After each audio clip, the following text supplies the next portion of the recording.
Erin B says on the email, Elizabeth, she signs it. I don't know what her name is. I think it's Elizabeth, but she's got a different Erin something email. Congruency, guys. Let's make all these things match up so that I don't get a... When I see something that isn't congruent and doesn't match, I have to not trust you as much. I can't give you my full trust.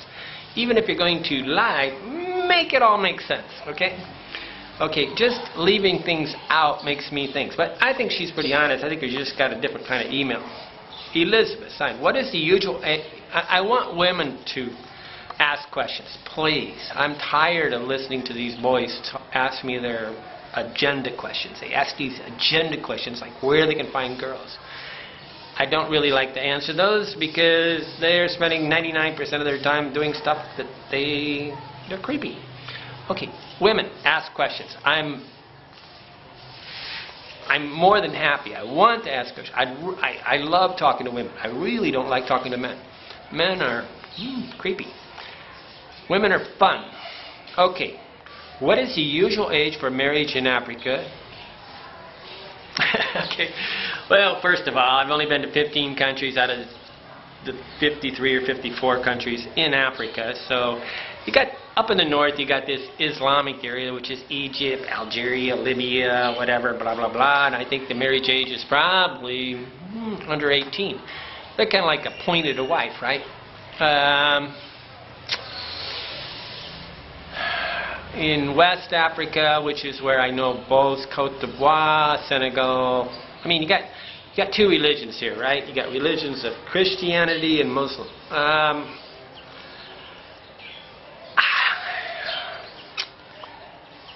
Everywhere on the planet, in the poor countries, you can have as many wives as you can afford. So in Mexico, they can have 5 wives. They're not always going to call them wives, but they're 5 families that they support.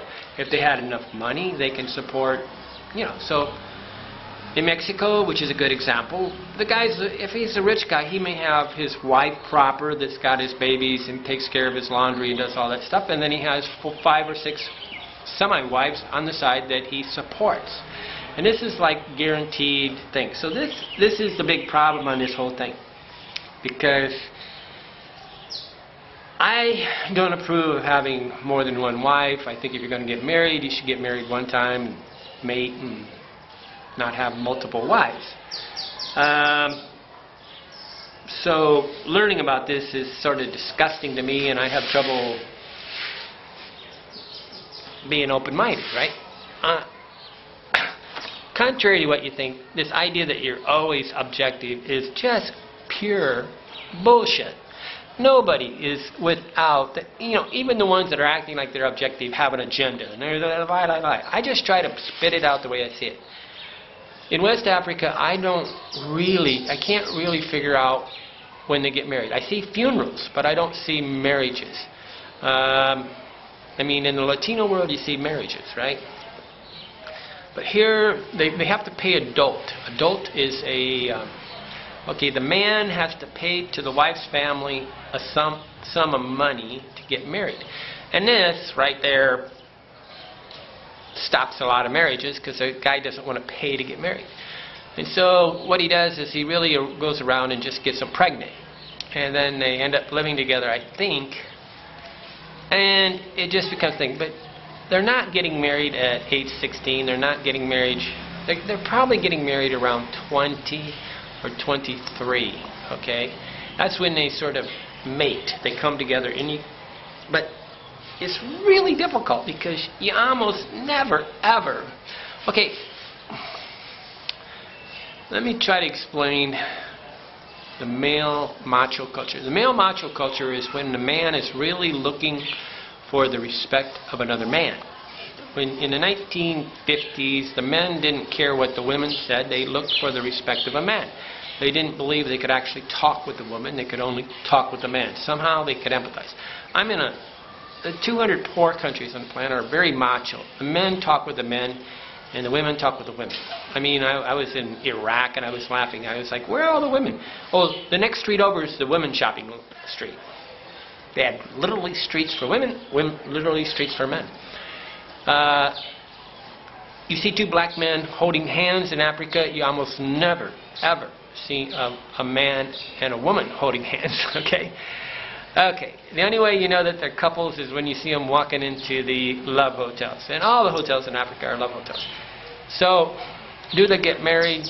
Yeah, but how do I know? I don't really know. I can't really cut it down. I will know. I will tell you. There's a sad thing that I've been making a joke with women in Togo. It's like, where's your husband? Oh, he's traveling. It's like the husband's always traveling. In Mexico, when I was there for almost a year, many men asked me if I would help them to get to the United States. And that's in my idealistic days, 16 years ago, right? And I said, okay, yeah, fine. Then I'd look at the guy and say, hey, you have 5 children. What about them? Oh, don't worry. No, they were getting what I call an American divorce. They were going to move to America and skip out on the wife and forget about her. And this is rampant in Mexico. I mean, when you see a guy working in America, a single male, and he's 26 years old or 27, he might have skipped out on his wife in Mexico. And maybe 1 in 10 sends money back. You know, it's these lies that go on that are really tough to think, and you can't really figure it out. I will tell you the big problem with, at the end of the day, who cares as long as there's not a bunch of extra babies hanging around. And Africa doesn't have a bunch of extra babies hanging around. They only have 2 or 3 children. They're not like Philippines that have 12. You know, there's no great push to have 20 kids. They basically seem, I don't know how they do it too. Sometimes I was thinking the other day, what stops it? Because when this question came up, it instantly brought up to my mind the big problem with marriage is children. And a mother with children is not a problem. A mother with 6 children is a problem. Having the money to pay for the children is a problem. I kind of think that after the women get about 25, they get so fat that the sex almost comes to a stop, because Africans are really obese after 25. And I think and then the man will go have extramarital sex with a younger girl and pay for it in a way, give her gifts, and that sort of slows down the whole pregnancy problem. But it's never simple. I don't know. I mean, I do like West Africa because I could marry here. I could live with the girl. Her social status would be fine. They wouldn't be calling her a prostitute all the time like Uganda or Kenya or Thailand. And she would have higher social status by marrying me. This is a big deal. If you want to marry a girl inside the country, you want her social status to at least stay the same. You don't want her to go down. Like in Thailand, if I marry a girl, her social status goes down. She's called names. Yeah, on one level she's high, and on another level she's a piece of trash. Here, they're actually having a white baby. They're higher status. So I'm giving them a benefit by marrying me more than just money. Intermarriage, I was trying to get Ashley to work with me, and I really like to do a study on where we can intermarry with almost seamlessly. I can almost, Germany, France, Britain, Australia, a lot of the new, I don't think you can do that in Japan. You can't do it in Korea and China. Almost impossible. Maybe. I mean, I quiz these guys, but this is really tough because it takes a long time to realize that they really look down on you. And, Americans look down on African. They don't matter what they say, they look down on Africa. I get it every day of the week.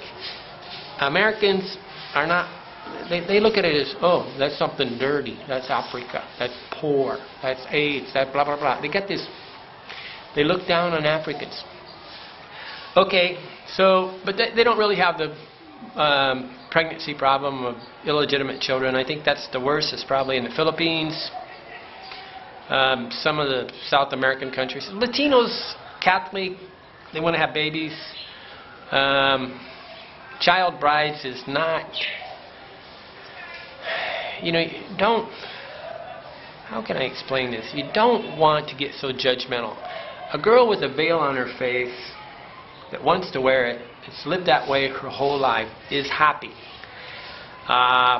Causing confusion is is not making you happy. Cultural diversity is not happy. Having constant arguments, but going up to a person and saying, oh, you're being abused, is not doing them a favor. You're really causing them confusion. And in my opinion, the job of the devil is to cause arguments between two people. And if you don't like what I say, you shouldn't try to argue with me. You should try to find peace. Click away. Okay, Andy Graham, very good question, but very complicated, and I'd almost have to break it down and do some research for each country, but it's not that important until I would want to marry him. I know pretty well what Cote d'Ivoire was because I was going to marry Bob, but Togo's about the same.